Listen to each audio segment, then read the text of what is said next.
Hello and welcome, ladies and gentlemen, to Define Disaster. This is Battlefield 4, and in today's weapon review, we're going to be taking a closer look at the high damage model LMGs available to the support class in Battlefield 4. Not necessarily with the aim of finding out which one of them is best suited at what, but more interestingly, looking just at the weapons in general, what makes out their strengths and weaknesses, with what attachments you will most successfully use these weapons, and in what situations they are a good choice. Before we get started with today's video, quick shout out to Nathan Grimmud and Daipenzer, as well as a few others who wanted to see videos on the PKP Pecheneg M60-E4 and the M240B.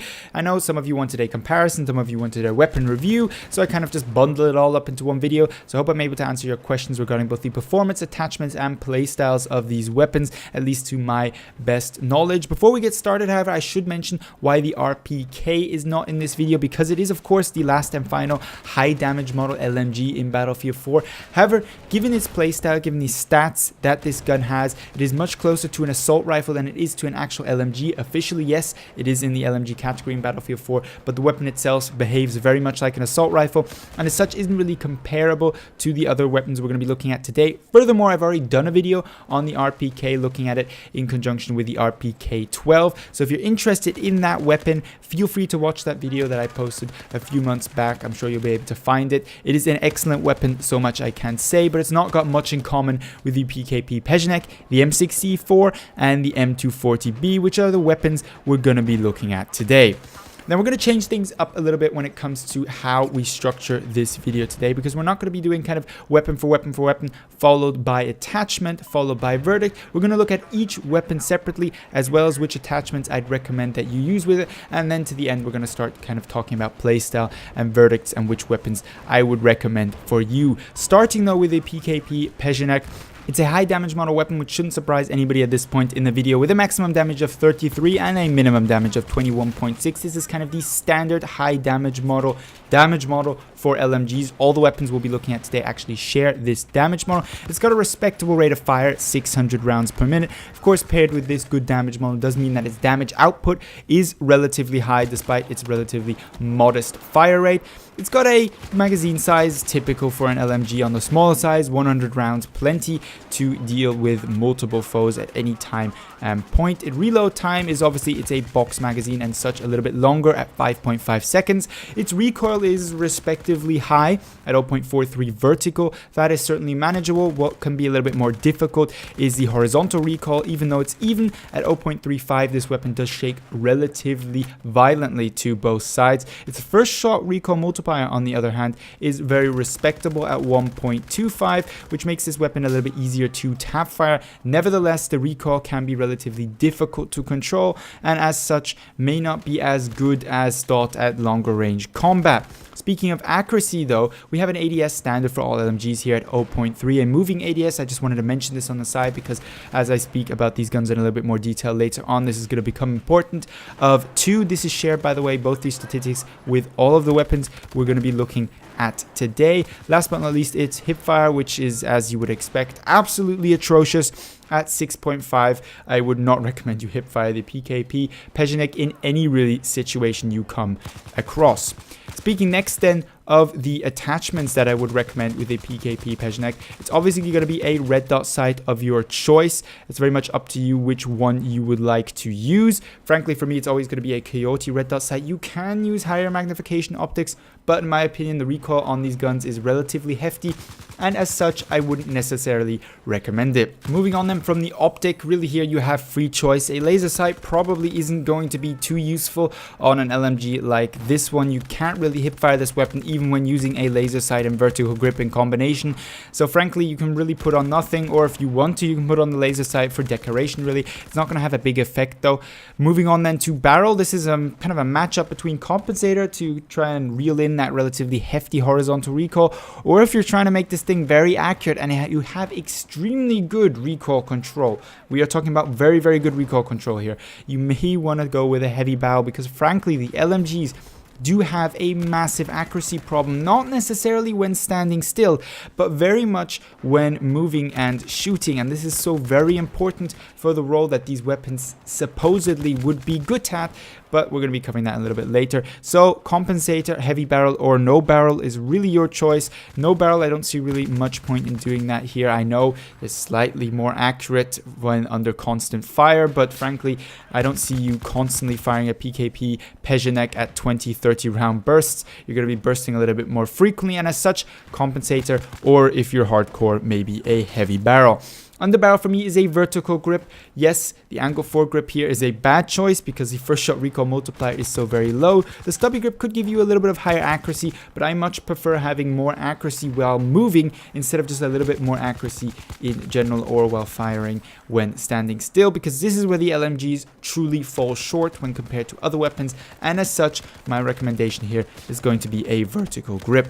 Moving on then to the next weapon in our list, the M60-E4. Once more, a standard damage model for the higher damage model LMGs at 33 maximum, 21.6 minimum. A slightly lower fire rate at 570 rounds per minute, lower than the PKP Pecheneg and the M240B. Nonetheless, paired with this higher damage model, you've got a decent amount of damage that's coming out of this weapon. It does come with a similar sized magazine, 100 rounds. You're going to have available to yourself here a longer reload time at 7.8 seconds, and this is all not sounding too good. What does help the M60-E4 be a little bit better in some parts than the PKP Pecheneg though is its recoil, slightly less vertical recoil at 0.4 degrees and slightly less horizontal recoil at 0.35 to the left and 0.25 to the right. Furthermore, its first shot recoil multiplier is actually 1, which means you can tap fire this gun perfectly. You have no penalty for your first shot recoil multiplier. What this also means is later when we get to attachments, you can do some relatively interesting things to make this gun have actually less recoil than it does by default. Moving on though to the accuracy of the M60-E4.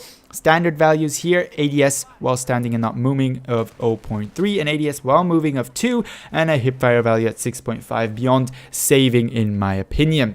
Let's talk then about the attachments for the M60-E4. They're similar to a certain extent to the PKP Pecheneg, but not all of them, because of course once more we're going to start with a sight of your choice. I would recommend a red dot sight here. There's this iron sight that gets into the way sadly when playing with this gun, but there's nothing you can do about that, so just choose a optic that fits your playstyle and purpose as good as possible. Once more, laser sight is going to be more of a decoration option here than anything else. You may want to just choose to have no accessory whatsoever. The barrel attachment, similar game as before, either a muzzle brake or heavy barrel, but where this weapon changes from the PKP is that you may actually want to slap on something like an angled foregrip here. Now you may be thinking, well, this gun actually doesn't have a first shot recoil multiplier. It's 1. The recoil is very much the same. Yet, nevertheless, if you put an angle foregrip on, this means that your first shot recoil multiplier will be less than 1, meaning your first shot when firing will actually have less recoil than your follow-up shots. Now, why this is interesting is because you can basically micro tap burst fire this weapon at your enemies, single shots or double shots at your enemies, making this gun actually relatively controllable when compared to the PKP or M240B or even the M60-E4 in a normal state. Now, I don't usually run this weapon this way. I usually run it with a stubby grip, but if you're having trouble controlling the recoil and you are good at tap and micro burst firing weapons, then you may want to try out the M60-E4 with an angled foregrip in combination. Last but not least, then we have the M240B with a maximum damage of 33 and a minimum damage of 21.6. A fire rate at 650 rounds per minute. That is relatively high when compared to the other fire rates we've been looking at today, especially when considering the relatively high damage output of the M240B. This comes once more with a 100 round box magazine and a relatively long reload at 6.2 seconds, both for the short and long reload, because of course it is a box magazine. When we move on to recoil, this is where you realize why the M240B has 650 rounds per minute, or should I say what balances this out. With 0.48 degrees vertical recoil, this is closing in on something like a Scar H, and 0.42 to the left and right. This gun kicks harder than something like an AEK. It kicks harder than something like a Scar H, which has a similar damage output and a similar fire rate. And as such, with a first shot recoil multiplier in addition at 1.4, this gun is extremely difficult to control, and this is at any combat distance, and we'll get a little bit more into detail what combat distances suit these weapons best at the end of the video. But for now, what is important is this weapon has a humongous amount of recoil, and as such I would be wary of trying to use this at medium to long range, because frankly, unless you are excellent at controlling recoil, you're gonna have a very hard time reeling this gun in to produce an accurate shot. The accuracy of the weapon itself is no different to the other ones, with 0.3 for your standard ADS while standing and not moving. Moving ADS once more at 2 and hipfire at 6.5. Basically, you want to be standing still when firing this weapon. Anything else is going to fail you. When it comes to the attachments, there's nothing unsurprising here. There's nothing that's going to kind of differ much from the last weapons that we've been looking at. Your optic is going to be, of course, that of your choice. I would recommend, as per usual, a red dot sight, especially considering the recoil that this gun has. I cannot see anything else being sensible. Accessory, well, same story as before. You may want to slap on a laser sight for decoration. You could actually also put a magnifier on any of these guns, frankly. I just don't find much use for magnifiers in general, because I'm either going to go for a high magnification or no magnification, not something in between. But there's no wrong in putting an accessory such as a magnifier on this gun if you like to use them. Barrel attachments for me is definitely going to be something like a compensator. I don't see any way that you can use this gun with something like a heavy barrel. Muzzle brake, I prefer the compensator of the muzzle brake, frankly, because vertical recoil is just easier to control versus horizontal recoil. Of course, with all of these guns, if you're going for a very close quarter TDM like run for them, which I wouldn't recommend, but if you are, you could of course also use a suppressor. Underbarrel is going to be a stubby grip for me, because frankly I think this weapon is beyond saving regarding tap firing at longer ranges. As such, I don't see any use in putting an angled foregrip on this weapon to try and reduce that first shot recoil multiplier and make it more usable at longer range. It's just beyond saving, at least in my opinion, and as such I'm going to go with a stubby grip here. Now, having looked at all the weapons, what are each of them good at, or are they really good at anything at all? The overarching problem with these weapons is that their stats contradict themselves, which means basically some of their stats point to a strength in this area, which is once more then devaluated or made impossible to take full effect or use of it by another aspect of the weapon. To illustrate this point, let's take a look at the weapons we've looked at. You have a very good damage output here, relatively normal fire rates paired with relatively high damage models, meaning close quarter situations, the damage to take down an enemy is certainly there. You also have the necessary recoil models typical for close quarter weapons. High recoil meaning good, or certainly fine for close quarter, just not very good at medium to long range combat. So this all looks like a typical close quarter LMG.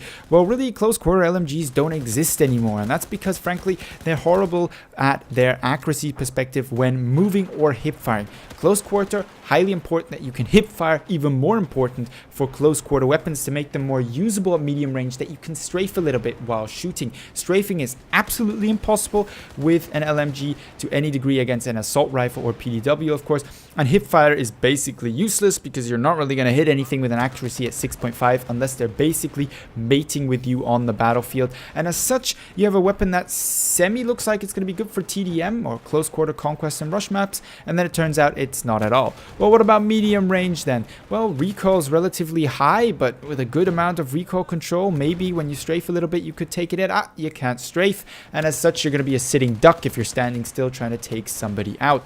And the M60-E4 is a little bit towards an exception here. You can use these guns at medium range, they're just not very effective at it. The M60-E4, by the way, would be the most effective of them because its recoil is relatively controllable, all things considered. Well, what about long range then? Well, good luck trying to hit somebody with a gun at long range which has similar recoil to something like an AEK or SCAR H. That being just said, put out there. For a matter of fact, it's got worse recoil than the SCAR H. When we look at something like horizontal recoil, it's more in the area between a mix of AEK and FAMAS, depending on which of the LMGs you're specifically looking at, be that the M240B, the most extreme of the ones we looked at today, or the M60-E4, the least extreme of the guns we looked at today. No way you're going to try and take an AEK and shoot somebody at 50 meters. Everybody knows that. that.